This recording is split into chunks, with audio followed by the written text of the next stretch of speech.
Welcome to High Cap Fridays, where information becomes action and action expands capacity. Knowing this stuff is great, but putting it into practice, that's what actually changes things. I'm Michelle Grosser, trial attorney turned nervous system strategist, and every Friday here on High Capacity, I'm going to give you one nervous system tool and one high cap move to take into the week ahead. Something really short, really practical, and designed to be acted on. Let's jump in. Welcome to another High Cap Friday. It's Michelle here. So on Tuesday, we were talking about 7 types of rest. And today on High Cap Friday, we're going to talk about sensory rest. So maybe you guys have been here. This has happened to me a lot, but end of the day, right? Everyone is hangry. It's dinner time. I'm trying to make dinner. TV's on probably in the background. No one's really watching it. It's just kind of on. The kids are loud. They're hungry. They're exhausted. Maybe they're fighting about something or refusing to do their homework. Lights are too bright. Phone is still like dinging and pinging and people need stuff. There are Slack messages coming through. It's like emails from my workday that ended hours ago, but I'm still getting notified. Like it's a lot, right? And this is after a full day of meetings and screens and combos and decisions and like all the noise of the day. Your nervous system's been processing input since the moment you woke up, and it probably hasn't stopped. And that feeling that comes around dinner time, I know for me, it just feels like all the edges are frayed. Like there's nothing left. I'm a little irritable, probably for no clear reason. It's just that feeling at the end of the day, right? I had that for years, and it's not that I was just tired. It was so much bigger than that. It was sensory overload in addition to being tired. So if you caught Tuesday's episode on the 7 types of rest, you already know that sensory rest made that list. And for most moms, I think it's one of the most chronically neglected types of rest. Not because we don't need it, but because we don't really recognize how much stimulation we're taking in and what's happening until we're already maxed out, right? Until we're already overstimulated. So I want to talk to you a little bit today about what's actually going on in your body when you're feeling overstimulated. And then I want to give you a really basic, a few practices that you can just weave into your day for moments of lower stimulation. All right. What's going on in your body? Your nervous system is a sensory processing machine. Like that bad boy catches every sound, every like screen, notification, bright light, conversation, all of it is input into your nervous system that your nervous system then has to process and make sense of. And the reality is that our bodies, our brains, our nervous systems, we're not designed for the volume of sensory data that a modern working woman or modern person encounters in a single day, okay? That's just not how we were intended and built to function. So when our input, all this stuff coming at us all day long, exceeds what our brain and our body can actually handle, our nervous system takes that as a threat, right? Why wouldn't it? It takes it as this low-grade threat response. And then our cortisol rises and our window of tolerance, which is our capacity, the zone where we can actually think clearly and respond calmly and just have access to all of our capacities, that narrows. Cognitive function declines. Decision-making gets harder, right? Patience gets thinner. We all know it. It's the end of the day where it's like the smallest thing just tips us over the edge.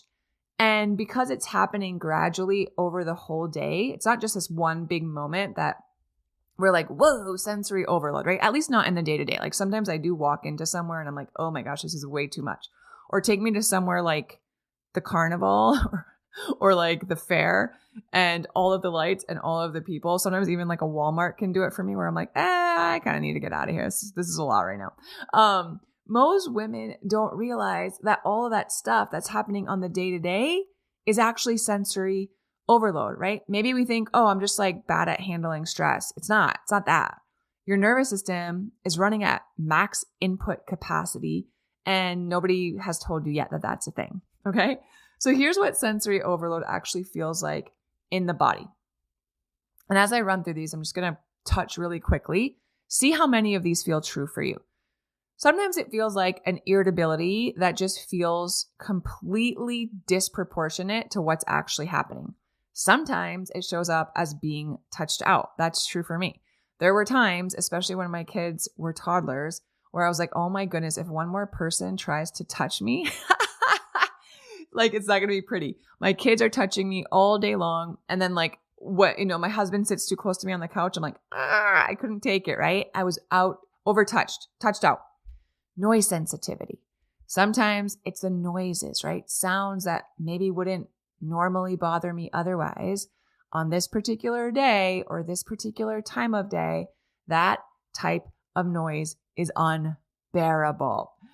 Maybe it shows up as the inability to make a decision. Maybe it's just wanting to be alone in a quiet room with the doors locked, right? Maybe it's that feeling when your skin is just like kind of crawling by the end of the day and you're like, oh my gosh, I just want to be by myself. I can't take it anymore. Okay. All of that is that's just messages. That's just communication. It's your nervous system telling you, hey, I need less input, not more. So sensory rest is really the practice of doing just that. It's intentionally reducing our input so that our nervous system can actually recover. And we don't have to go on a retreat. We don't have to go become like a monk or even go on a vacation.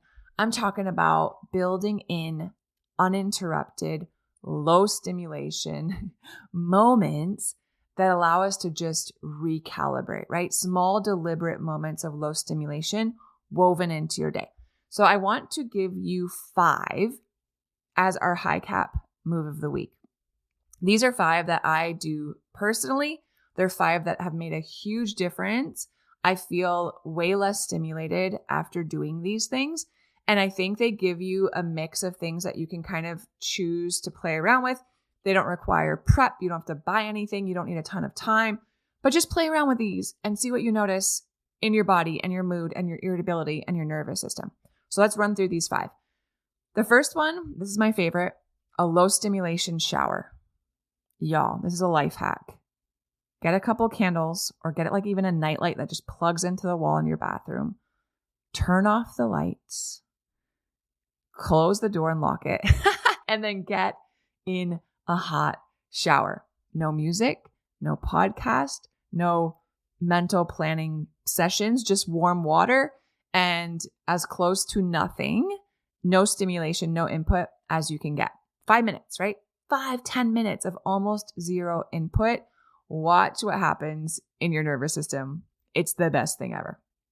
The second one, turning off non-essential notifications. I am ruthless with turning off notifications.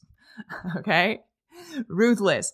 Go through your phone right now. Any app or anything on your phone that has the little like notification symbol on it, ask yourself if you really need to be notified of that. First things first, I would probably go through my phone and turn off notifications on every single social media app that you have. Other things in your phone, maybe if you order groceries on Instacart or from Walmart, or maybe if you use like a delivery service or order food like takeout from DoorDash, like can you turn those notifications off?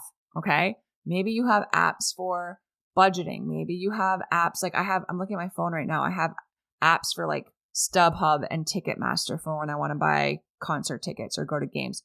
You don't need notifications on those types of apps. I don't need the notifications on my Goodreads app, right? So go through. The only notifications I have on my phone right now are text.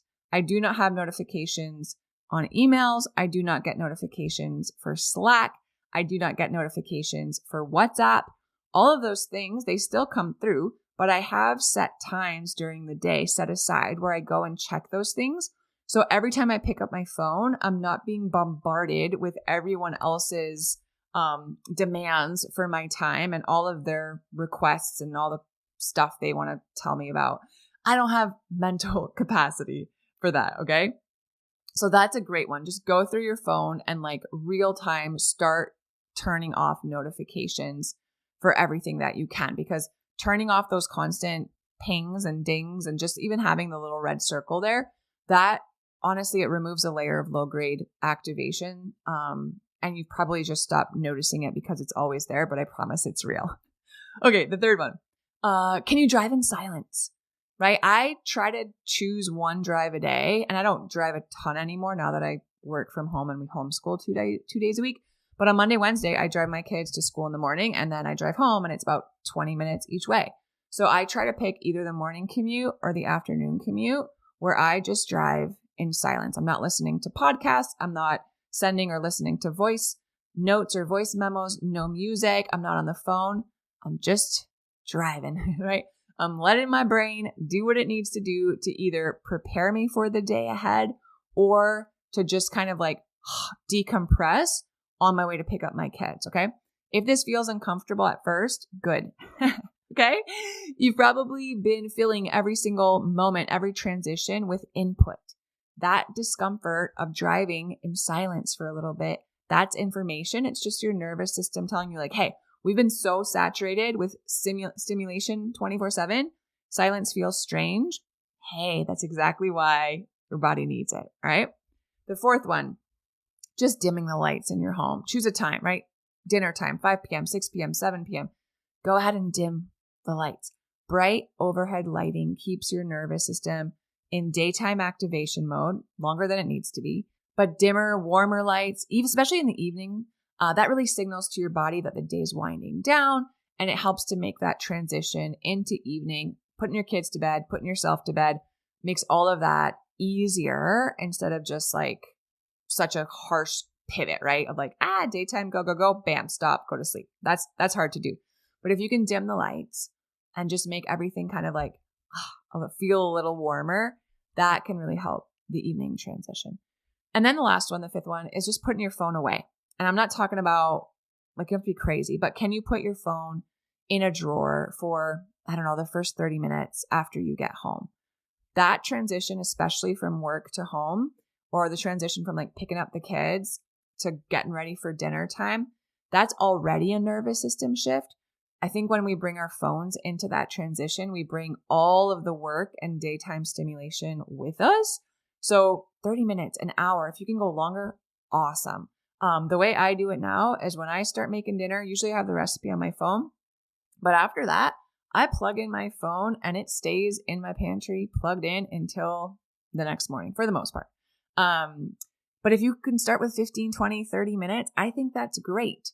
And that time in the transition without your phone is going to give your nervous system a chance to actually like shift, right, into a different state before the evening routines begin. So that's your high cap move of the week. Can you pick one of these? Just one of the 5. Low stimulation shower, turning off your notifications, at least the non-essential ones, and be honest about what's non-essential. Driving in silence for one part of your commute, dimming lights at a certain time, or putting your phone away right when you get home in the afternoon or evening. Can you pick one of these 5 and try it this week before next Friday when we come back for our next high cap move of the week? And when you do, just notice, right? How does your nervous system seem to respond? Is there a shift? Is there a lot of discomfort at first? But then if you do it consistently 3-4 days later, you're like, okay, I like this, right? I'm getting used to this. This is actually really good. Maybe there's a moment, even like a small shift that you notice where something changes or loosens or you respond differently rather than just reacting because you're so fried out, right? Maybe there's a moment where you're like, oh, wow, that background, like everything going on in my brain just feels a little quieter today. That's sensory rest at work. Okay. That's your capacity freeing up. And again, none of this is really doing more. It's about doing differently. Okay. Finally reducing a lot of that input just long enough for our body to start catching up. So give one of these a shot. I would love to hear how it goes. You can always DM me on Instagram at It's Michelle Grosser. I probably won't see it right away because I don't have notifications on, but I will check it. Or you can shoot me an email, hello@michellegrosser.com. We always love to hear from you. All right. I love you all so much. Thanks for being here. I'll talk to you soon. Thanks so much for listening today. If you haven't taken the What's Your Capacity Pattern quiz yet, It tells you which of the 5 capacity patterns is driving your exhaustion, your reactions, and your stress. So you know exactly where to focus your energy first. It's free. It takes 2 or 3 minutes. The link is in the show notes. And then come back on Tuesday for a full episode where we go deeper on the nervous system science and the tools behind everything we've been building. I'll see you on Tuesday.